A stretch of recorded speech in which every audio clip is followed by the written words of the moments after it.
Yes. What's going on? How are you, my man? I can't complain. Well, I got plenty to complain about. Well, first of all, welcome everybody. Welcome to the Your Mate Podcast, episode 5. Whoa, that came about really quick, didn't it? It's fine. Yeah. Time is flying. I guess we've been on it, so yeah, we've been enjoying it. So yes. Yeah. I spent the last 1 hour going through technical difficulties. So if you see Akwasi in a bad mood, that's because of me. Not because of any other reason. Not the fact that the world is falling apart around us. No, it's all part of it. Yeah, Have you sure. been? What's been happening? Good, man. Good. It's been just in trying to enjoy my time, which has been really good. We spent the whole day, pretty much the entire day at the zoo. Oh, yeah? Yeah, which is brilliant. Where you belong? Yeah, absolutely. When we went past the hippopotamus sanctuary, I was just like, I should just settle in, man. Just chill out with these people. They seem to be enjoying themselves. I was like, where's he going with this? Oh, okay. All the other animals seem to be enjoying, like not enjoying themselves as much as the hippos. The hippos just seem chill, man. Whether I doubt whether they're in Africa or here, I don't think they can tell the difference. How did your little girl Nima find the experience? Man, she freaking loved it. Yeah, right. Yeah, she was spoiled because her first actual zoo visit or zoo-ish visit was to the giraffe center in Kenya, and it's jeez. Totally different, man, because you see the giraffes behind 17 and you see all this protection and all that kind of stuff. Whereas giraffes. with the giraffe center you can feed them, they literally eat out of your hand. You looking at them run around in a more natural environment. So it's sport for choice, Paul. That's the problem when you have parents from a different country and who. But she still loved this. She loved it, and I think it's was refreshing for her, really good, because she's either at daycare or she's at home, or she, so that whole cut and paste mix it up. life, mix it up. getting over. I think she was getting over it. Yeah, I hate the predictability of the way we go about life. I've got being someone who I'm not big into horoscopes and astrology usually, but she's a Cancer, and Cancerians that we're just homebodies, so I don't think she's as bothered by it as most kids. Right. I think she just enjoys being at home, and whether that's got something to do with astrology or just her being someone who just likes the four walls. I don't understand. I don't know. I don't understand why people question astrology and that no one questions religion. Yeah, right. Both bullshit. Right. They're both fucking fantasies. Storytelling. Oh my God, my family who's listening to this, don't worry. I know him, but I know him like this. Yeah. The distance. All of a sudden, you're trying to get out the frame. Well, my family is Pentecostal Christian, and they're very strong Christians. Yeah. And if you look at both sides, astrology, Christianity, fantasies. I get you, man. Why are we saying religion is cool? Oh yeah, believe a fantasy, but then astrology, if you're going to believe one, you might as well go for the other as well. So I don't laugh too hard when someone goes, I'm a Cancer. Okay, all right, cool. Good for you. Someone also believes that a white dude with blonde hair sacrificed himself for everyone. You didn't know that, man? You didn't know that? All martyrs were light-skinned. There haven't been any real African people or black people who've done anything for society. I mean, whatever. Anyway, so that whole religious conversation, we can have that for another podcast. Oh, Maybe we'll spend an hour on it. Most definitely. And I will convince you. You'll be praying 5 times a day by the time I'm done with you. You'll convince me. 5 times a day. I mean, I don't even pray 5 times a day, so that's not fair. One time? One time, I get you to pray 1 time. What do you think you're going to convince me on? On how amazing religion is. I mean, especially Islam, but the rest of them. Okay. Not the fact that, Christians and Muslims, they all kill each other and that's got nothing to do with it. No, but we kill each other regardless. Yeah, exactly. That's, you know what I mean? So it doesn't make a difference. Who's we? Humans? Yeah. Oh, but not as much as when you throw in that. Throw my God's got a bigger dick than your God. And you're like, oh shit, here we go. Oh, you know what? We kill each other because the other dude has a bigger dick. It doesn't have to be God having a big dick. Like a comedian said, they're all shaped like dicks. That's true. And they all serve a function at the end of the day. It's for procreation. They're all shooting off. Procreation. That's what it's all about. Literally shooting off. And ruining someone's life. Man. I'm trying to think of how many friendships I've ruined. Oh, it's a wrap. A friend of mine had a bigger dick than me. We wouldn't be friends, that's for sure. Being from Ghana, I know you got that. You're like, hey, wait a minute. Ooh, I didn't even think. I thought we were friends. That actually says a lot about me, knowing that I got so many West African friends, so I'm just confident in myself. Ooh. Whether it's the size or I'm delusional, I don't know, man. Hey, it's either way, doesn't matter. Either way. But yeah, man. So what's been happening? How are you? Oh, I'm well. Yes. I'm doing well. I know you came in really salty about life. Oh, yeah. I am a bit salty about life right now because we're in Melbourne. We're about to talk about what's happening here at the moment. But let's get into what happened last Saturday. So in Melbourne, Australia, we had the Victorian government shut down 9 public housing estates with no warning to the residents whatsoever. So this was in North Melbourne, Flemington and Kensington. Yep. And these are obviously people who are from lower socioeconomic backgrounds. And you know, it's a tough world out there. But what the government did was they basically rushed in there without giving anyone warning. And then they shut down the flats because of COVID-19. The issue was that the Flemington, Kensington and North Melbourne area, all of them got 24 hours notice that we're going to be shutting the area down. Not just like shut down, but like lock down. So the whole area was just kind of shut down. You're still allowed to go out for the 4 essential items. However, the people living in the flats were as in hard lockdown. You cannot get out of the building, which is unbelievable. Crazy, right? They live in boxes. Yeah, already. Yeah. And you're telling them you can't come out for fresh air. Prisoners, basically. They trap them. No one has been treated like that in Australia.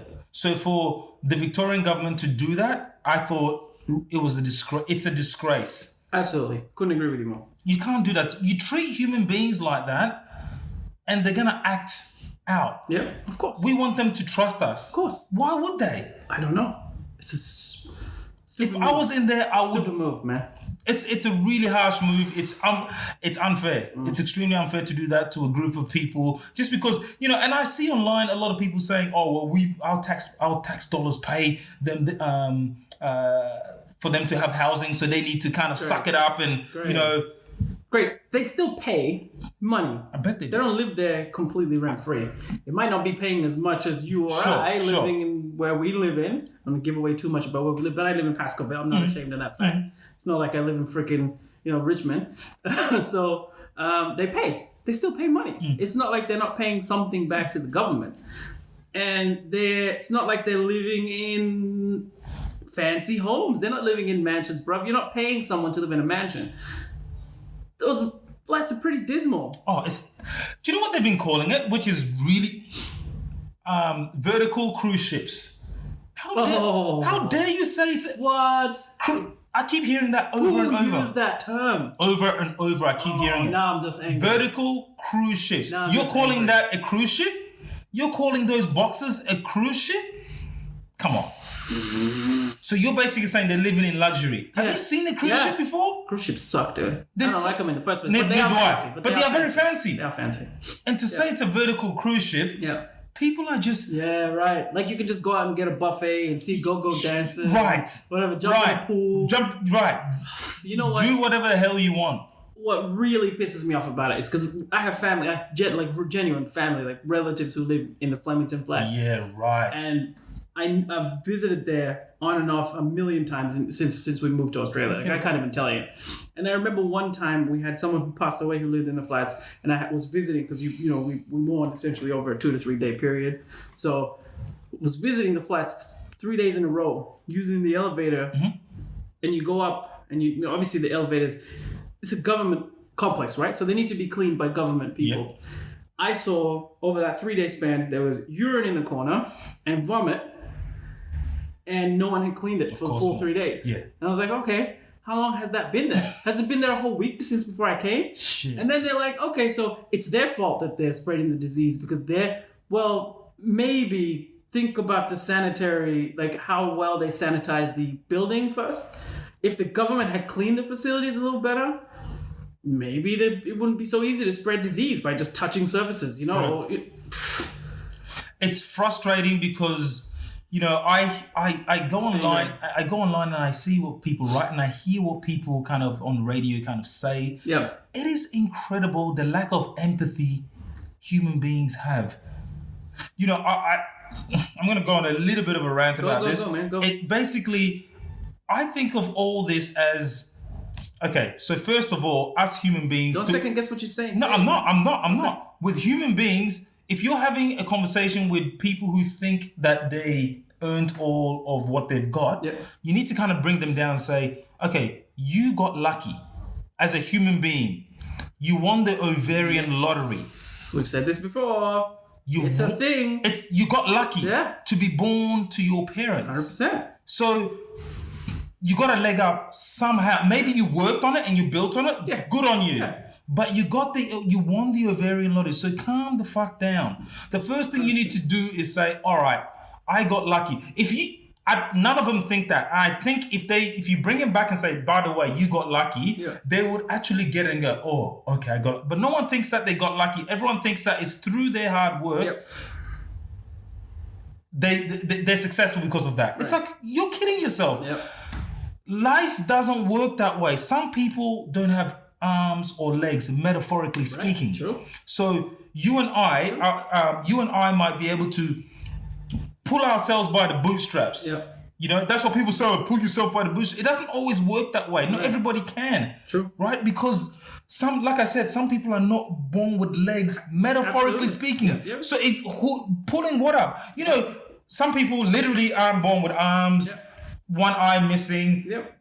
They don't have a kneecap. They don't have a left foot. Yep. They don't have an ear. Yep. Some have half a head. Some have conjoined heads. So what makes you think that the chemical brain, what's happening in people's brains is exactly the same? People have the ability to get themselves out of any situation. Right. No, some people are just, they're unfortunate with what they have in their head. Sure. They're unfortunate to be born to who they are. They like monkey see, monkey do. Your parents were nothing and they taught you how to steal from a young age. Sure. So things like that as well. Just to be lazy from a young age. Yeah. Right. You can learn those things. It's hard to break. Learn behavior, bro. It's hard to break. So what makes you think that if you know that someone can be born without an arm or an ear, what makes you think that our brains work the same? It's impossible for us to all think that everybody can get themselves out of that situation or a tough situation. You got to have that empathy. You have to have that empathy to realize, I'm lucky in that my brain works a certain way that allows me to. Some people are lazy as well. I get that. Yeah, sure. But to say that people do take advantage of the system. Of course. 100%. There is some validity to that, but I don't think you should create it as a blanket statement to say everyone who lives in these flats is taking advantage. There's a good chance that most of them just can't get themselves out. They're trying. Yeah. They're trying. A lot of them are black and brown people who have come from war-torn countries as well. Man. And it's not that they're not smart enough. Yeah. They just got here.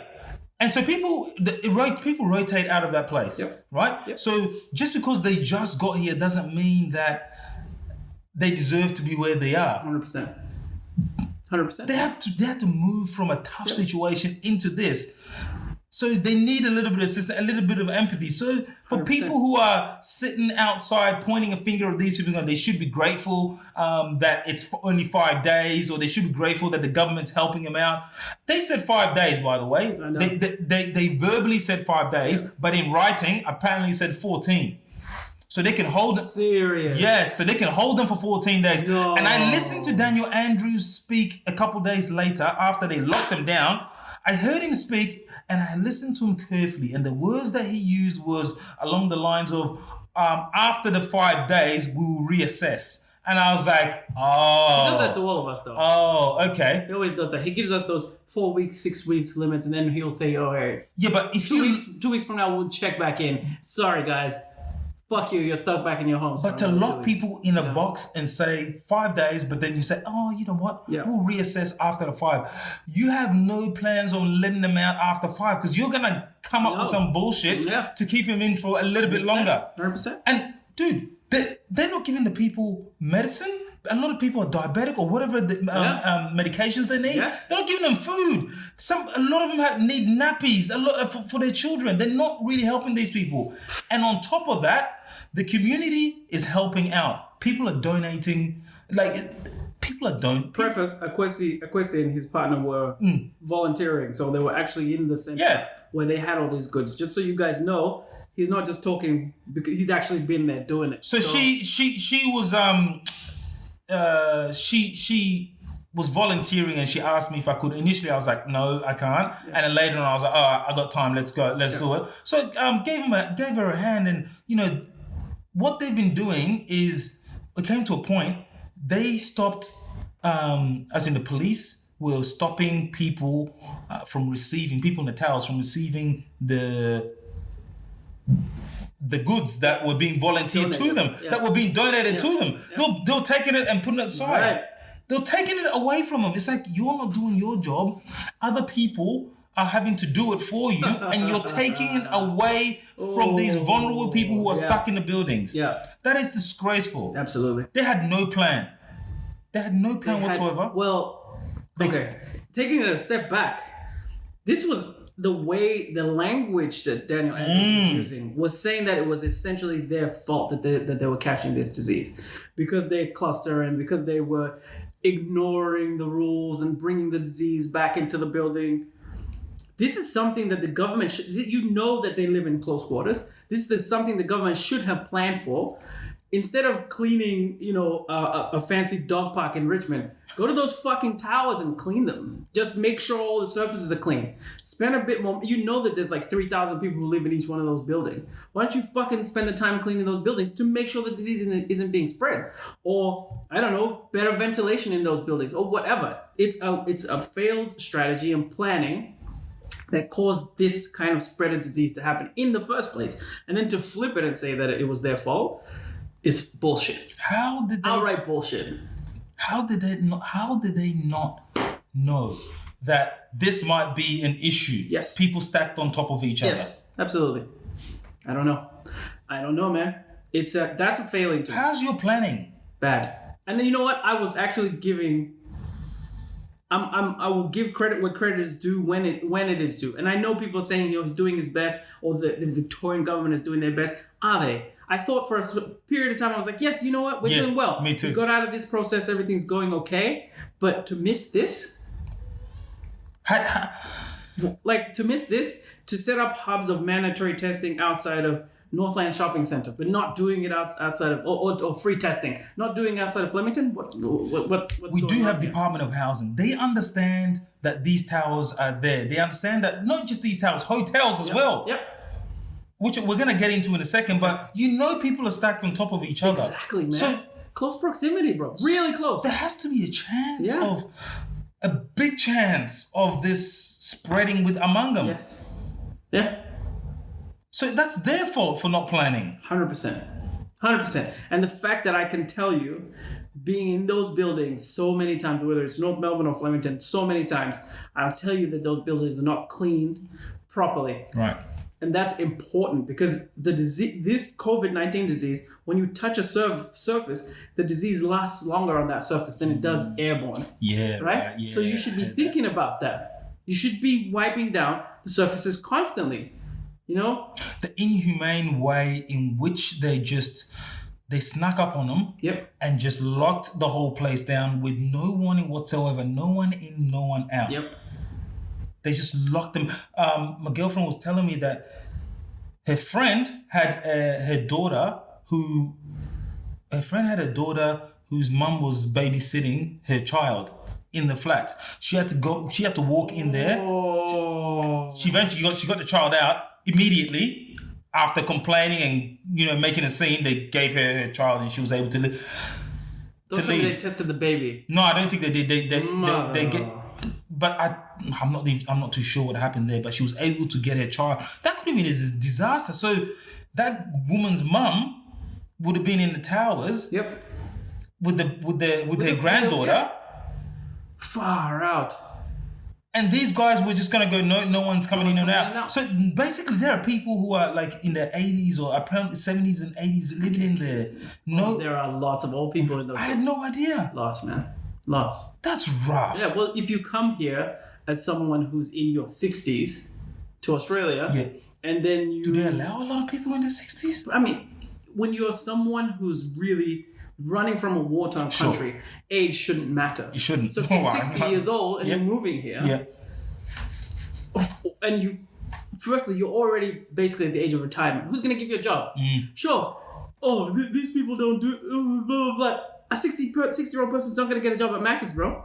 They're not going to get a job cleaning. You need to physically be able to do it. They've run from a war-torn country. They're coming to Australia, and the Australian government, rightly so, gives them a place to stay. Sometimes it takes 10, 12 months, however long it takes, but rightly so, the Australian government helps them, assists them, gives them money. I give the Australian government credit for helping out my people in terms of getting them into this country, whether it's through asylum or other means. And asylum is a whole other conversation we'll have a different time. But how do you expect that 60-year-old person to then move into these apartments and find a way out of getting out of these apartments? How? They're not going to get a job even if they had a doctorate in business from whatever school that they went to back in the day. They're not going to get a job at KPMG. How the fuck are they supposed to change their lives? The lack of compassion is very... Again, I'm sorry, I'm shifting the conversation. No. It's somewhere else. It's still the same thing. But, because the lack of compassion is what is wrong with what's happening all around the world with the George Floyd thing and just this. And we don't see... The moment you stop seeing them as human beings is the moment issues start arising. 100%. And it's been happening for a very long time. These people in these high-rise buildings know that no one has been subjected to what they're being subjected to right now. No. So imagine what's going through their minds right now. They're, these guys actually don't care about us whatsoever. They don't care. They're like, just don't give it to us. That's a message. Why would you not bring social workers in there? Why wouldn't you bring mental health specialists? You bring police with guns, as in armed police. A lot of police. There's going to be 500 police that are rotating through shifts. That's crazy. 500 police. 500. And the fact that they even mentioned rotating, getting an 8 up, I believe, some of the defense force. Is the defense force coming? Coming. That's not even just... That's heavy-handed. That's not even just heavy-handed. That's like scary. Yeah. So that's what the residents are saying. They're saying that, they looked out the window and all of a sudden they were surrounded by police. So they initially freaked out. Thinking, what the hell? Is going on? Is the Unabomber blowing up? Like, what's going on? Like, serious? Is there a serial killer hanging outside? What's the deal, man? And even if there was a serial killer, you think there'd be 500 cops there? No, 100 maybe, 50. But because of this, look... This disease is serious. I get it. It's a serious disease and it's very important. The way things are being handled, dude. Not cool. Give him 24 hours like you did every other... Exactly. The whole suburb. Yep. You gave the whole suburb 24 hours, but the towels you gave him 0 time. Yep. Because you think, because we house you, we own you. That's what it's... You owe us. Right. We own you. Right. We can do what we want with you. And that little prick, Daniel Andrews, what he's doing is... very tall, but fuck him. He's not little. he's little in the mind and the dick. So what he did was he comes out. Okay. No, that's unbelievable that he comes out and then what he does is he's trying to show the rest of Australia that I'm tough. Yep. I can rectify the situation that I put us in. Yep. Right? That's what he's trying to do. Yep. That's all he's trying to do. I promise you. And he's using these good people as an scapegoat. He's like, do you know what? Let me do this. And I'm going to show the people. 100%. I can be tough on this. I can be tough on this. Trying to win an election.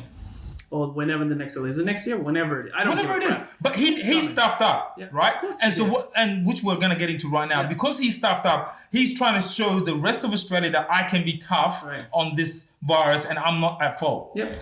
Now we know his government is at fault. Why? Because every state had hotels that people from overseas were coming were coming from, right? Yep. And we were the only ones who hired private security guards. Now, these private security guards, they had no training whatsoever. I could have got that job anytime. Right.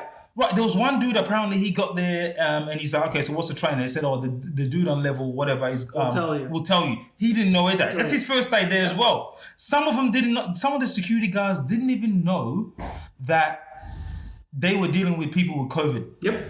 So they came in, they're handling their bags, going moving from one room to the other. So the security guards were transporting COVID. Yep. They were going to the KFC, then they were going to all the shops to eat, and then they would come back to the hotel. Idiot security guards who have no training allowed some people out of the building just because they were, they didn't know. Friendly with them. Correct. Apparently one security guard was fucking was fucking someone with COVID. Hey, a man's got to do what a man's got to do. You gotta get it. And you spend all your time. You know, you're a security guard. Some of them like to work out. Yes. They buff. He's a hard and she's like, do you want some of this COVID pussy? I've been locked down for 2 weeks. No vibrator. What am I supposed to do? I know my pussy's got COVID, but come on, big boy. Then he's gonna be like, sure, I don't care COVID. I'll have it. Whatever. Yeah, whatever. He got in there. That was a massive failing, bro. Dude. And then some of these security guards then went on to, what did they do? They went on to with their families. Mm-hmm. So they went back to their families, of course. And some of them went, after Ramadan? Yeah, Eid. Yeah. They had the gatherings and they stuffed out there they shouldn't have. Sure. Which is fine. Sure. But that's not where the genesis of this issue was. No. The genesis of the issue was the government not doing this properly from the get-go. Absolutely. Massive fail. Huge fail. Just that alone, that thing right there, that security guard issue. That's an immense failure. That's what let the cat out the bag. Yeah. We were doing all right. Yep. And then we didn't have a handle of this. Nope. People had the option of not being tested. What do you mean? That's right. So if you want to look, I'm not a huge supporter of forcing people to get tested. Mm-hmm. I get that some people are a little unsettled about sharing their DNA. You're essentially sharing your DNA. Well, you do with your doctor anyway. I mean, you give your blood and you piss and you shit all the time when you go to the doctor when you need to be tested. So if the government really wanted anything, they could just go to your local GP and say, I've got this dude's DNA on file. Mm-hmm. Have it. Mm-hmm. It's not that hard. So I don't, these whole conspiracy theories of, the government's trying to get my DNA, just stop. But I get it. I get why someone's uncomfortable about getting their mouth swabbed or even that invasive thing. It goes right up here. Like, it's so uncomfortable. It's tremendously uncomfortable. I hated that test. It was the worst. I almost felt like I was being raped in the nose. It was horrible. So I get that, but man, dude. There were 31 cases at the Stanford, I believe, in the CBD, and there was another 19 in Carlton with the Ridges Hotel. And so a lot of the cases started from there. And then obviously now it's gone to the towers, it's gone everywhere else, and we're using the people in the towers as the scapegoat. Yeah. And it's also you treat a lot of the people who might live in the towers. For example, I have family members, even myself. I drive Uber. I used to drive Uber on weekends to make some money, and you tell them that they're essential workers, and then if they catch the disease in the process of helping people get from where they need to go from one place to another, they catch the disease, then it's a failing on them for being an essential worker, right? And I know that there's a bunch of taxi drivers in the Flemington, North Melbourne flats, who may be driving Uber or doing those other kind of jobs, whether it's cleaning, whether it's nursing, whether it's, they could be doctors. I don't know what they do, but I know there's a lot of essential workers who work in those buildings. And what do you expect? Of course they're going to catch the disease. Of course they're going to come home. They're trying to save us. And then you're going to flip it back on them. Like those poor kids who work in the community and catch the disease, like do community development work. Yeah. Of course they're going to catch the disease. They're working amongst it. That's what you call a hero. Exactly, man. That's what you call a hero. You don't lock them in the flats and say, here we go, 500 cops out the front. You're not going to get anything that you want. Your family can't see you, no diapers, no food. I think cereal without milk. Great, thanks, government. You're giving me Weet-Bix. How the fuck am I supposed to drink the Victoria? This shit? Yeah. Right? With no milk. So simple. With no milk. That's a fail to me. And then the people who give the milk, they can't get. That's another conversation. They block them off from giving them essential items. Man, that thing really frustrated me. That pisses me off. That's some red tape bullshit. Just give them the fucking food, will you? Right, man. Give them the fucking diapers. Right. Give them the tampons. Give them the whatever it is that they need. Give them food. Don't be a dick. We've put them in this situation, and you decide not to help them out. Yep. Yo, it's just egregious. You're not doing your job. The community are doing their job. As in the community. Sorry, it's not even their community's job, but they donate. They buy all these things, and they say, "Okay, here, give it to these people for us." And you're like, "Nope, confiscating it. We're not giving it to them." Yep. Right. That makes total sense. That's evil. And it's worse because you have these people, let's say government officials, Daniel Andrews, Mikakis, whatever her name is, Jenny. I think it's Jenny Mikakis. They come on TV and they say, the reason we're locking everyone down and the reason we're having 500 cops plus the ADF at those buildings is because these are trying times and it's necessary for us to control this, right? So they're allowed to completely take away our privacy, completely take away our ability to live freely, which is our right as human beings straight out the gate. Straight away. If we decide we're not going to do this, what are they going to do? Kill us? No, they can't. We're free to do whatever we want, but we're all good people, and we all don't want to spread this disease, especially the people in the towers. They've been pretty good, despite what we see on TV. They've been great about how they've handled it. They come on TV and say, these are extenuating circumstances. Wouldn't you just give them the food that other people have? This is extenuating. You can use the same argument to say, this is extenuating circumstances. I need milk. I need diapers. Yes, it hasn't been provided by the government, but someone down there gave it to me. This is extenuating circumstances. Give me the stuff that I need. People need the medication. Right. The medication, man. Dude, if you can apply that same argument to locking these people in the building. You can loosen the... Correct. You know? I think what also annoyed me is I heard Daniel Andrews speak yesterday. He said this. He's basically saying that his words were every Victorian knows at least one person who was not obeying the rules or who was breaking the rules. And so he was kind of putting the blame on us, which he could be right on that. However, he never took any responsibility for what's happening, for what his government done regarding the hotels. He never said, yeah, and I stuffed up too. Right. He never said that. Right. He never said that. Why would he? It's his fault. Yeah. All this is his fault. Yep. So don't go pointing fingers when you have, 4 other fingers pointing back at you. Exactly. You know 100%. You did this. 100%. It's really unfair to say, he's basically telling us off like children going, you guys know at least one person who was not following the rules. And yeah, we probably do, but I think we were just unfortunate that we had an inept government that just didn't do what they needed to do. You trying to tell me that Sydney, everyone was obeying the rules? No. Get out of here. There's more people there. So they're doing the same thing as we did. However, their governments just tightened the hotel quarantine. Yep. My goodness. Strict. Very strict. 98% of the people there were tested. We talked about that in the last podcast. And also, on top of that, they had the police who were very caring to people there. Yes. They didn't treat them like animals. And they also had, I believe, the army there as well. Yeah. Part of the army there as well. So they had... But they did that because they knew it was important to handle this straight out the gate. Straight out the gate. Yes. Why didn't you bring in the army weeks ago to help with testing? Correct. Why didn't you... Oh my God. Do it properly. I can't even. Don't bring the police now on the poor people. Yep. And then you have... Or poorer people. Poorer people, exactly. And then you have those people coming, door knocking, which is great. I think this is a fantastic service. They're coming and saying, there's going to be testing. Mm-hmm. The disease is spreading in your neighborhood. Someone's going to come and knock on your door. Will you take a test? You know?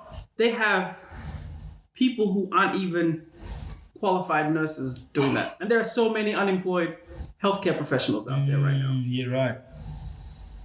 Go to a registry, find out how many unemployed nurses there are, get them to do this job instead of people who fail at the job or maybe carrying the disease you wouldn't even know, fail at the job, and then instead of allowing another security issue to happen, like with the security guards in the, really do proper, I keep using this word, but just do your due diligence, do it effectively, and none of this would have happened. None of this would have happened. And I can tell you, I would love to say that I was one of these people who breaks the rules and blah, blah, blah. I'm not, man. I've been really good about all this. And I feel like the government is definitely failed us. They've definitely let us down. Yeah, it's not all of us. A majority of us are doing, actually all of us are doing the right thing. Maybe a couple people did the wrong thing, fine, but it's the government's failing. It shouldn't have spread this much. It wouldn't have spread this much if the government had, if they planned this properly. 100%. Couldn't agree with you more, bro. This was massive. It's just horrible, man. Massive, Yeah. man. Yeah. I was listening to the BBC News and they're talking about us. Yeah. And that's how big it is. They're Right. like, in Melbourne, 200 new Sydney had to close the border. Sydney had to close, and it's not been closed in 100 years. Yep, because of the Spanish. Because of this. Yep, Mismanagement. Same thing. And you know what? The crazy thing is, I just remember that analogy you used about the security guards. That's how it feels. Remember the security guards in the shopping centers stopping people from taking toilet paper?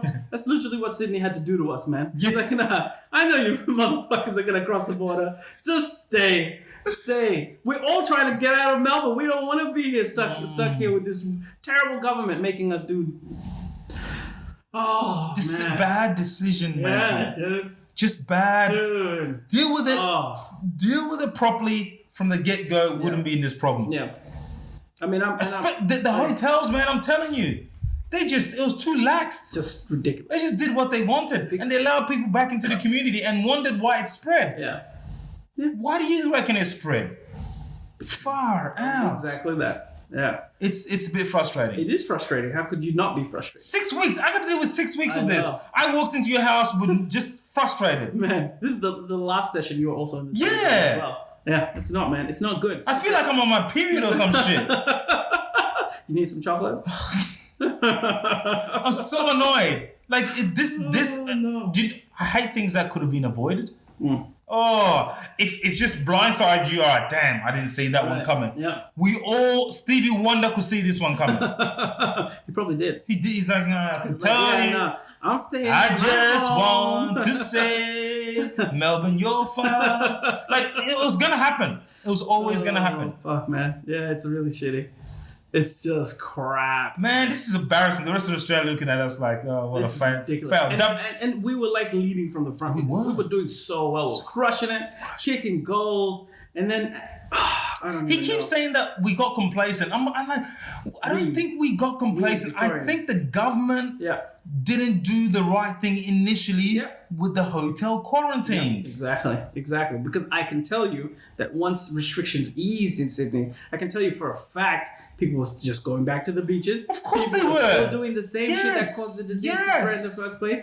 So I don't know. I don't know if you can put it on us, bro. The Victorian Labour... Actually, in Victoria, we were actually pretty good about how slowly we all integrated back into normal. Everyone I know was very cautious. And that's saying a lot because everyone I know is half mentally insane. You know what I mean? Serious, man. Like... The Victorian Labour government are having a tough time because 3 weeks ago, they had to fire 3 ministers because of, what was it?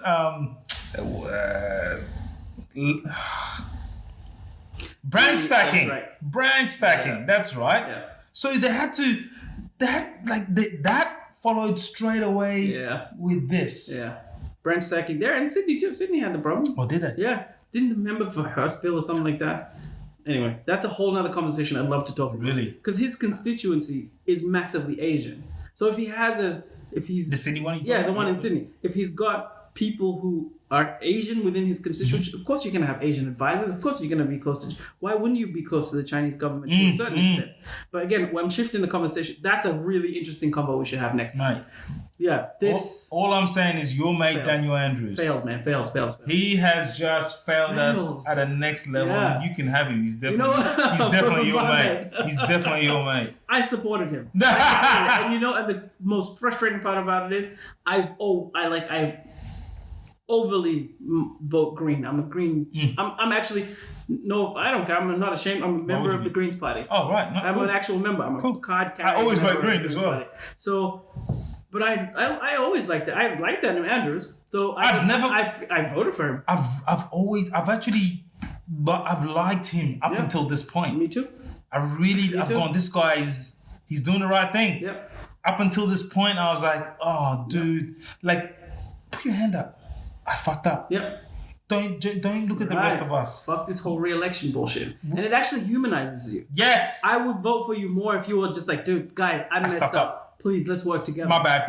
Mom walking out of the kitchen after she shattered a glass. Akwasi, yeah. And you're just like, oh. On top of that, how he's treating these people in the 9 public housing estates. I'm not in there. Yeah. I don't know anyone in there. But I know that is not cool. Yeah. I know he's saying that this is the only option we had. That's a lie. You could have given them a bit more time. You could have done your due diligence earlier and figured out. Correct. Risk analysis. Right. How about you do that? Yeah. Initially go, okay, what are the places that are of risk of COVID? Surely the high-rise buildings would have been right up there. Right. They would have been right up there. Absolutely. And so you could have gone, hey guys, I'm going to give you 3 days before you get your shit together. As in 3 days, we're going to come in and it's going to be a lockdown. But it doesn't need to be a hard lockdown either. Right. You give them time. Yep. Even if you didn't even need to restrict time. Really, you could just have looked at this like an all-out. This is something that's going to spread amongst the community. Let me use every government resource that isn't so confronting. Mm-hmm. You don't have to use police. You don't have to use actual. Maybe you can have a police presence. Sure. But no. Why? Government officials. Yeah. I know for a fact right now there are a bunch of government officials just pushing paper around a desk at home, sitting here, jerking off, or in between, getting paid Zoom calls. A lot of money. Get those fuckers out of the house or wherever offices they're in. Get them the fuck out on the streets, testing, checking, and then that way you know that there's a spread. Yes. You can try and contain it as much as possible. You can alert the people to the health issues.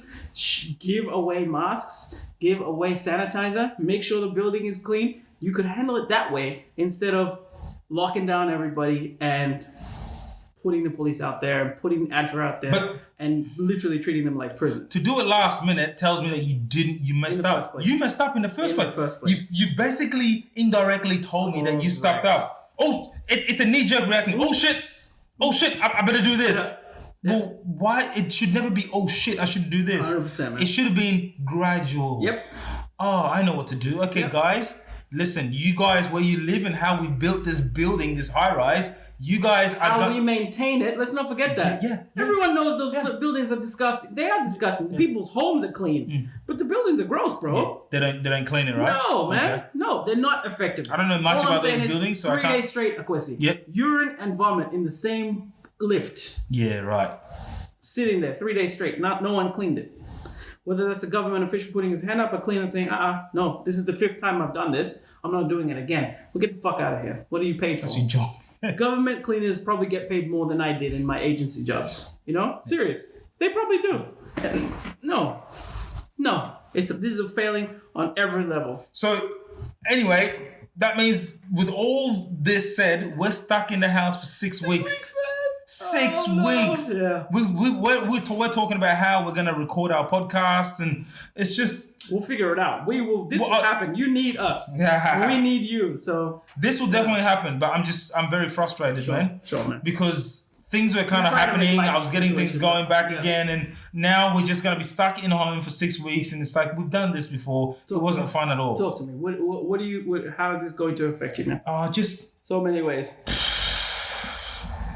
So I lost my, I lost my job. Yep. because of COVID, and now, all right, it's like, okay, I'm a stand-up comedian, so okay, I go back on stage like last week. It's like, okay, things are getting back to normal, looking for work. But now there's no chance of me finding work because everything's just shutting down. Yeah. Good luck. Thank you. So that's that. And then the thing, the gym is closed. I train every day. Oh, man. That's a big one for me, man. I know how important if they open the gym or just, I've got no source of training, I go to the park, it's not the same. I need to lift weights. I need to, I lose weight very easily. Yeah. And, I knew I shouldn't have said that. I knew I shouldn't have said that. I lose weight very easily. I grow hair very easily. I knew I should have said that. I have big dick. Get the fuck out of here, man. Dude, I'm frustrated. I'm frustrated.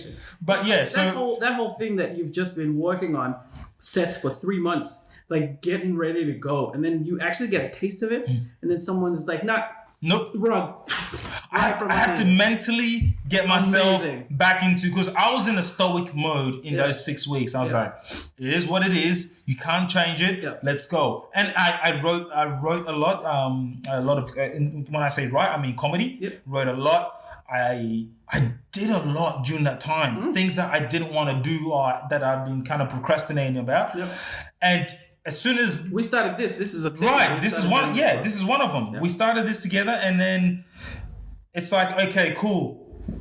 The ball is rolling now. Take one foot in front of the other, and now I got to go back to the 6 weeks. So I haven't yet gotten into that mental stoic thinking of, all right, dude, it is what it is, and I'm not there yet, and that's why I'm sulking, and that's why I'm pissed off. But I will get back into it, and it'll be fine. But I'm just not there yet. I'm just pretty pissed off right now. I'm sorry. No, it's not your fault. It is what it is. Well, you have to deal with it as well. That's what I was gonna say. I'm sorry to a certain extent because I'm also in it too. Yeah, you're also in it. You know what? You get to go home and just be alone. Who said that's a good thing? Yeah, that's not a good thing. It can be sometimes. It can be sometimes. Yeah. No, you know what? My family is a huge blessing. My wife is amazing, and my child, the best thing that's ever happened to me. Sometimes that's a good distraction. It's the best, actually. To be honest with you, I'm being an asshole right now. Yeah, you are being an asshole. Sometimes it's refreshing. You know how I say I lose weight too quickly? This is you. I've got a family. I'm so lucky, but this sucks. Like, listen, this is you. That's you. That's a bigger asshole comment than what I said. You're right. Like, I've got a family. I'm lucky. I've got a beautiful child. I've got a beautiful wife, and so hard. I have to stay home with them. You know what? Look, you know what? You didn't even let me finish my point. You don't need to. You know what? It's not about a selfish thing. It is to a certain extent. I feel like my wife is going to kill me. Why? Because you can only take me in certain doses. Man. Oh yeah, that's you can't have me 6 to 8 weeks locked down every day, seeing my face and dealing with. Yeah. Because I'm a big personality and I'm annoying. Like, I'm a stubborn person too. We all are. But then that's the thing. Like, I'm so shocked that our marriage survived that whole first 6.5 or 8 weeks. It's gonna be 12 now. 100%. I don't mean divorce. We're never gonna get divorced. Yeah. Like, we're gonna go down in flames. But her not murdering me. 100%. I really thought she was. Come on, you're trying to tell me it doesn't go the other way around? Yeah, look, I never go to that point where there's like I have malicious intent. Oh no, not that. But I get to the point where it's like, get away from me. I'm done. Just stay away from me. Of course, you have to have those moments. Like, if you are someone who's in a relationship and you don't have those moments, firstly share me all the tips and what drugs you're smoking. I'll take it. But if you take 2. I'll take 7. I'll overdose on that shit. Real talk. But it will be it's more so the fact that sometimes because I've been working my whole life, she's been working her whole life, and we've always just been separate from each other to a certain extent. That whole 8-hour gap, you don't have to deal with me and my whatever, if I'm on a Zoom call or whatever, I'm doing any uni work, or I wake up and I might procrastinate, and all those things kind of become obvious. Yep. And those little things build up into something bigger. So whether you have a strong relationship or not, it can be tough, It's good to have someone that tells you, that fills in the gaps and tells you where your shortcomings are. That's 100%. Important, man. If you don't have that, then fucking don't worry about it. I agree. That's also another area I'm blessed. So you go ahead, mock me. Mock me for being blessed. No, I'm not going to mock you for being blessed. I like my wife. I love my wife. Fine. Tell me about the shifting little. Your mate. Tell me about this logo. This is amazing. Just because and give us all the synopsis, because the people out, the listeners, I guarantee a lot of them don't know what's happening. So yeah. Essentially, I'm sure most people don't know this, but because of my background, I'm in PR and marketing, right? It's Australia does have like an advisory, like a brand advisory board. Okay. That works on branding Australia. Oh, okay. Right? That makes sense. Exactly. And they have a logo, a full-blown logo. You might have seen it. If you work in the government, you've probably seen it. It's like Australia. The kangaroo. Yeah, but exactly. No, actually, the Australia... It's like two boomerangs. Yes. It's like two boomerangs. Yep. It's not the full government like seal. Yes. It's not that one with the kangaroos and the animals. That's a different thing. That's never going to change. Isn't the kangaroo one like, when you got tourists and they come over, or they buy whatever it is that they buy, and it's got the kangaroo. It's green, but then it's got the yellow shape of a kangaroo. Yeah. What about it? You have animals on two sides. That's not even the one. This is a completely... I thought that's the one that they're changing from. No. Okay. Please explain. Sorry. It's a different... No. This is like for... that Australian businesses can use. Yes. Right. When they're safe traveling overseas. It's like a stamp. Okay. So that's a national thing that all businesses can use. What do we currently use? We currently have this logo, which is two boomerangs. Oh. And it's like... And it's just got... Australia, and then it says unlimited. What I read was the kangaroo, so I got it wrong there. Oh, that's a different logo. Okay, gotcha. Different logo. Actually, there's a picture of it. Let me show you. There. Oh, yeah. I've never seen that one before. So to everyone that's watching, it's basically just two boomerangs. Basically. Yeah. And it says Australia Unlimited, which is cool. It's a cool logo. It's not too overly complicated. Makes the shape of Australia, two boomerangs representing, both the people who originated from this country and the people who migrated here. First people. They had a logo change. Okay. I saw it. I saw the change. Oh my God. And it's the worst logo ever. Firstly, out the gate, as someone who considers themselves a brand specialist, it's probably one of the worst logos I've ever seen in my life. It looks like the coronavirus. It does, doesn't it? But in gold. It looks like the coronavirus. The golden coronavirus. Coronavirus meant like... it's a splatter. A Thai hooker's dress. Just this. It looks like a murder splat. Crazy, a murder scene, right? Like blood splat. How terrible is that? We're gonna share it. You're gonna see the image. I'll share the whole article explaining what happened. Yep. But usually these things do cost money, right? Then it's not cheap. Yes. Okay, so you when you're rebranding all of Australia and Australian business, it's gonna cost a few $1 million. This one kind of made people uncomfortable, especially during this time. It's $10 million for this logo and the rebranding. So look, let's be clear. It's not just the logo, it's the whole rebranding of Australian business and how we represent ourselves overseas. So it's something that you'd use on documents and seals and things like that, right? Right, okay. But because the Andrew Forrest, who's like a mining magnate, he essentially had some kind of... was commissioned by the council and was kind of led by him. Mm-hmm. So people are saying that he was using his influence to be able to give such a big chunk of money to rebrand Australia to agencies who was comfortable with working. But the sheer fact that logo and the rebranding, like seriously, the Australian government could have given me $100,000 and I could have done 17 times better a job, about 20 times better than that. Easy. I could have hired designers from the Ukraine who know nothing about Australia. Explain to the people what it looks like, just visually. It's essentially like a little golden circle in the bottom that has AU in it. Yes. And then it's got all these little stems that fly off it. So think of the coronavirus stem, yeah? Or whatever it is, genome or whatever, the picture that they use of it. It looks exactly like that, but AU in the middle, and it's all gold. Why do you think they did that?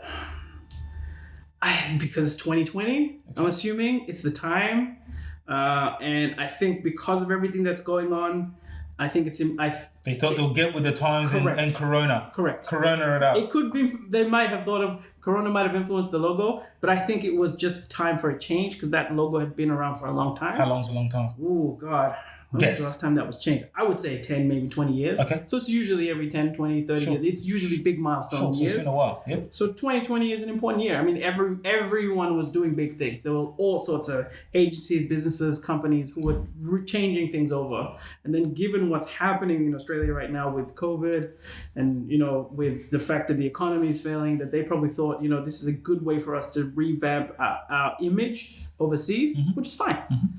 But $10 million. Firstly, I'm very disappointed I didn't get a cut of that. What am I doing in my life that I am not able to sit at a table and be part of those negotiations? So that's another conversation we'll have for another time. I need to change my whole life so that next time this bid comes around, I'm pocketing some of that 10 mil. Because at least I'm going to give it back to my people. Yeah. This shit. The new one looks like a virus under a microscope. Yeah, it does. It actually does. That's look what like it a is. virus. It's ridiculous. Yeah, anyway. It's not easy to recognize either. You might as well put a koala on there. Yeah. I mean, I know we've lost a lot of koalas through the bushfires, and we might only have 3 left. Well, but that's not the point. Yeah, absolutely. I mean, it's interesting, and look, it's not the point, and it's not even just the failing of how bad the logo was. It's about the amount of money that was spent. That's a lot. It's 10 million. I think it was completely up for that design. Yeah, there are. Yes, you have to. There's an advisory board, brand advisory board, and Andrew Forrest. Let me not shit on him too much, but he did donate a lot of testing kits to Australia. So for Australia, the Australian government to use. So maybe he was doing that to get the influence. I don't know. But anyway, at the end of the day, it's the fact that $10 million, I tell you, man, I've worked at so many agencies where they've done full branding for proper brands, like big brands and Reckitt Beckinsale, Nestle products and that kind of stuff. And it's been maybe a tenth of that in terms of budget, right? And these are big businesses. So why is it that Australia can't? What is it? It shows how corrupt the system is. Exactly. $10 million for that design. I'm glad you said that because that was the word that I wanted to use. That's disgusting. Corrupt. It's completely $10 million? How do you justify that? I don't think you can. I guarantee that because that story came out and a lot of journalists were like, this is appalling. They're going to show you a breakdown of why. I hope so. But someone's pocketing a lot of money. That's what I'm saying. Any for agency nothing. You work at, you're gonna you'll be able to question whatever they're charging you, right? Is someone, for example, if I'm say an account manager for an agency, and then say I charge the creative director's time, we spent, I don't know, he spent 3 hours. We could say that's $1,200. Well, I can just make that figure up, and then it's me. I've been on that working about 3 hours worth of work. $700. I think you could question everything. How much time has whatever agency worked on that rebranding? How much time did they spend? Where and who it's going to? If it's mostly creative, how much time did they spend on that instead of the corporate work that they do? Was the time evenly distributed? Because $10 million seems like a lot of money. And even if it was spread across multiple agencies, that's still a lot of money. They never thought that they would be scrutinized like this, I don't think. No. There's a lot. Because of Andrew Forrest. Thank you. I was getting to that point. It's because of their dealings with him, specifically. Because I believe he's either on the council or he has some influence over the council. Okay. The Browning Council. Yeah. It's crazy. That's crazy. Just insane to me. It's interesting how I think these things happen all the time. Let's say 10 things might happen and the public will catch one, which is this one. And then we all want answers. And the other 9 of whatever it might be, not designs of other things, they're just like, whoo, thank God we got away with ours. And they get away with it all the time. And that's why they are so bold to do something like that. 100%. We don't track every single dollar. No. We don't. No, we don't. Of course not. And we don't have time to. You've worked at government agencies and you know that there are ways, 100 million ways you could cut costs, right? You know that for a fact. Dude. You know that. You've probably sat in meetings where there's 10 people in a room and 3 people are doing all the talking. Yeah. And there's just a bunch of people just sitting there. Just sitting there. What are you guys doing? Well, whatever. What he said. Take the paper from here and I put it over here. Whatever. That's what I do. That's $10,000. Yeah. Thank you. Thanks, man. Appreciate it. Perfect. Right? That's what I'm just trying to say. It's egregious because the problem is we're going through so fucking much right now. And this is not the time. Even if you had planned this a year ago, 12 months ago, and it was already in the works, they don't care. You'd rethink that. They don't care. Agencies would be pissed that they're not getting paid, but the Australian government could just tell an agency to go fuck off and say, you know, do a better job than that. $10 million? Exactly. Suck my wang. Or even say we're stopping this because of COVID-19. 2 years from now, let's look at a new bid. Yeah. Boom. Done. Agencies would get over it. They'd have to. Everyone else is suffering, and they're making $10 million. They have, especially if you're on this kind of account, you already have 100 different clients you're working with. Good on them, though. Yeah. For convincing the Australian government to give them $10 million for that. Well played. Good for you. Good for you. Thank you for making that point. Because if I had the opportunity to be one of the brand agencies to do that work, I'd be like, yeah, nah, fuck the other agencies. 10 million. I don't give a crap. I don't care. Yeah, all right. Look, if you allow someone to screw you over like that in plain sight, good on them. Absolutely. If they can see it, good on them. Agreed. Good on them. Yeah. All right. You'll mate the Australian government. Yeah, mate, your mate, absolutely my mate. Actually, I think I've been in Australia longer than you, so they are mostly my mates. Yeah, that's true. Sorry, bro. I have a feeling I've been here longer than you. You migrants. I have a feeling I've been here long. When did you get here? 1988. Shit. Okay. Yeah. There you go. I was a baby. I was Nima's age when I came. Damn. Well, essentially Nima's age. Yeah. Okay. You got me. Right? You got me. My mates. Your mates. Definitely your mates. Definitely your mates. It was a different time back then, bro. When we migrated here, times were simpler. Man, there would be no $10 million being spent on a logo. I can tell you fucking that much for sure. Oh, man. Yeah. Interesting times, man. 100%. Interesting. But I'm glad I'm able to navigate them with you, my brother. I'm glad. Ooh, do we have any businesses that we're going to give a shout out to? I'll let you start this time. Oh, I started out? Okay, that's cool. You can start. Okay, so we have... Okay, NITV. Yes? It's called National Indigenous TV. Nice. So check them out. They're on Instagram. NITV, National Indigenous TV. Check them out. They've got a lot of cool programs on there. So I suggest just get on Instagram, check them out. I'm not too sure if they're on Facebook, but I bet they're on Facebook as well. So definitely please have a look. 100%. NITV is really great, and they have awesome content. You know, actually, the first time I watched I'm Not Your Negro. Oh, yes. On NITV because they'd never stream it anywhere else. Yeah. And I was just like, boom. Changed my life right now, NITV. Thank you, NITV. Thank you. Yes, thank you. One more. It's called Ulo Australia. They make African kids clothes. Okay. So check them out on Instagram. It's ULO Australia. Okay. All one word. Check them out. Like I said, they make all types of different African clothing for young'uns, so it's worth it. Nice. Definitely check that out on Instagram. I'm not too sure if they're on Facebook, but I did see them on Instagram, and it's pretty cool. Yeah. Awesome. It's a good suggestion. Yeah. I like them. I've got one, which is an African business. Yes. You've been to. Ooh. Recently. Ooh. It's called #SomaliEats. Oh, yes. Not too far from the same as Somali restaurant I told you to go to that you refused to go to because you're annoying. Here we go. It's because it had a hashtag in the name. He was just like, oh, this sounds cool, huh? Tell the truth. The truth was, I was in the area and I just saw it. I was like, I'm walking in there. Somali it is. Let me tag Faz. I shouldn't have even tagged you. Man, you shouldn't have tagged me because I'm going to call you out on that. But yes, that's an awesome restaurant. I believe that's also on Boundary Road, isn't it? Yes, I think so. Yes. It's just a little further down than Somali Kitchen, New Somali Kitchen. And they're actually related. So the people who own New Somali Kitchen and #SomaliEats, that's a conversation for a different day. Okay. Maybe not on this podcast. Maybe we'll talk about it together. Offline.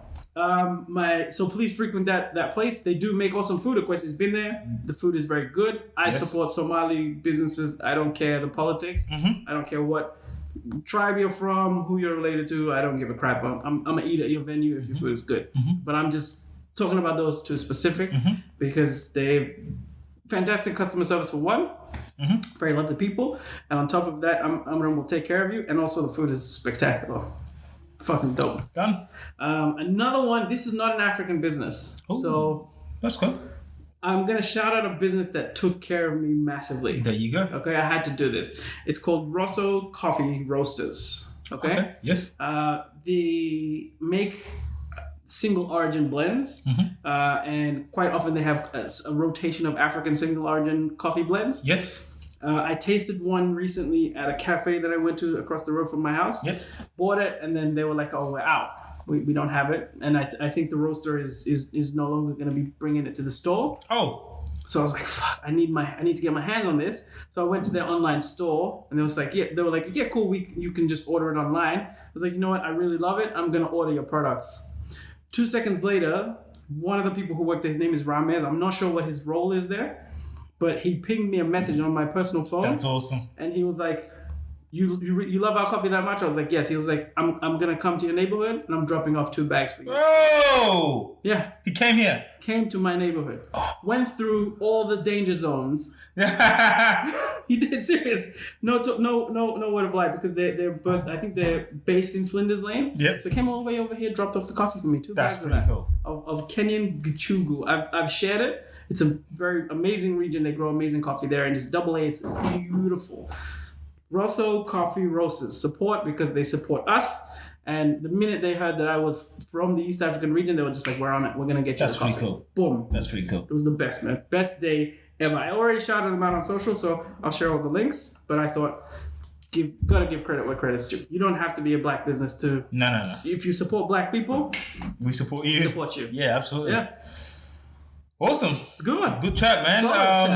We didn't even get to half of the topics we were talking about. Nope. I love when we do that. Nope. That's this is just there's a lot to talk about. There's so much. Don't worry. We've got another episode, and we'll make sure we unpack on that episode as well. Yes, and thank you all for listening. And like we always say, if you want to support us, please subscribe. Yes. If you enjoyed it, please subscribe, and also tell a friend or 10. Yes. So that's how you can support us. So we really appreciate your support, guys. It.